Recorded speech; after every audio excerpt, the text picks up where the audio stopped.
అందరికీ నమస్తే. కొంతమంది ఏదైనా చిన్న కష్టం వచ్చిందంటే వెంటనే ఎవరిని అంటారండి? దేవుడు. దేవుడు అసలు ఎక్కడున్నాడు? దేవుడు ఉన్నాడా? దేవుడే లేడు. ఏదేదో వితండవాదం చేస్తూనే ఉంటారు కదండీ!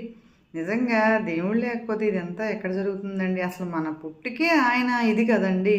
ఏంటంటే నిజంగా ఏ శరీర భాగాన్ని ఎక్కడ పెట్టాలి? ఏంటి? అంతా ఆయన లేకపోతే అసలు జరుగుతుందా అనేసి మనం కూడా అవగాహన ఉండాలి కదా!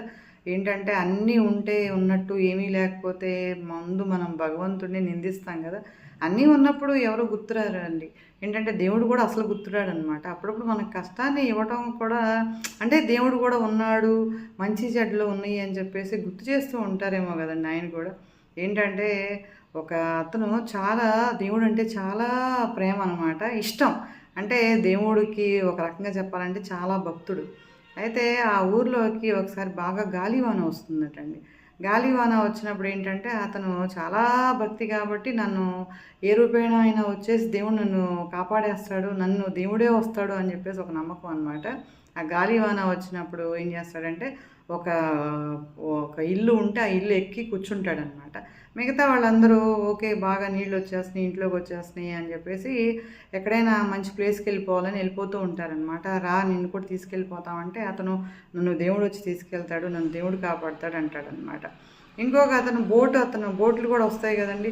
అయితే ఆ బోట్ అతను వచ్చి రా నేను తీసుకెళ్తాము అని చెప్పేసి అంటే లేదు లేదు నన్ను దేవుడు వచ్చి తీసుకెళ్తాడు అని చెప్తాడు. ఓ వీడు వింటలేదు అని చెప్పేసి పైన హెలికాప్టర్ వచ్చి ఆ హెలికాప్టర్ కూడా వాడు కూడా తీసుకెళ్తాను అంటే లేదు నన్ను దేవుడు వచ్చి తీసుకెళ్తాడు అంటే ఈలోపు వరద వచ్చేసి బాగా నీళ్లు పొంగిపోయి అతను చనిపోతాడనమాట. చనిపోయాము అంటే స్వర్గం నరకం ఎక్కడికో వెళ్ళాలి కదండి. ఇతను స్వామి దగ్గరికి స్వర్గానికి వెళ్తాడనమాట. దేవుడిని తిడతాడంట. ఏంటంటే నువ్వు వస్తావు నన్ను కాపాడతావు అని చెప్పేసి ఎదురు చూశాను, నువ్వు నన్ను చంపేశావు ఏంటని చెప్పేసి నిందిస్తాడట.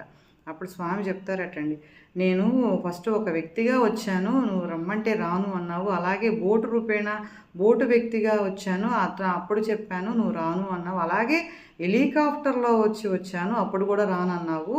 అంటే ఏంటంటే నేను దేవుడిగా ప్రత్యక్షం అవను, ఏదో ఒక రూపేణ ఎవరో ఒక రూపంలో నేను వస్తూ అందరినీ రక్షిస్తూ ఉంటాను. నువ్వు అది గ్రహించక నేనే వచ్చి ప్రత్యక్షం అవ్వాలి అంటే అది జరగని పని. అంటే ఏదో ఒక రూపేణ వచ్చి మిమ్మల్ని రక్షించడానికి నేను ఎప్పుడు ముందుంటాను అని చెప్పేసి స్వామి పలకడం జరుగుతుందండి. అంటే మనకి ఏదైనా చిన్న కష్టం వస్తే దేవుడే వచ్చి చేయాలని రూల్ లేదు కదండి. ఏదో ఒక రూపేణ మంచి జరుగుతుంది. ఎవరో ఒకళ్ళు మనకి మంచి చేశారు అంటే వాళ్ళే దేవుడని మనం నమ్మాలండి. అంతే తప్ప దేవుడిని దూషించడం అనేది కరెక్ట్ కాదు కదా.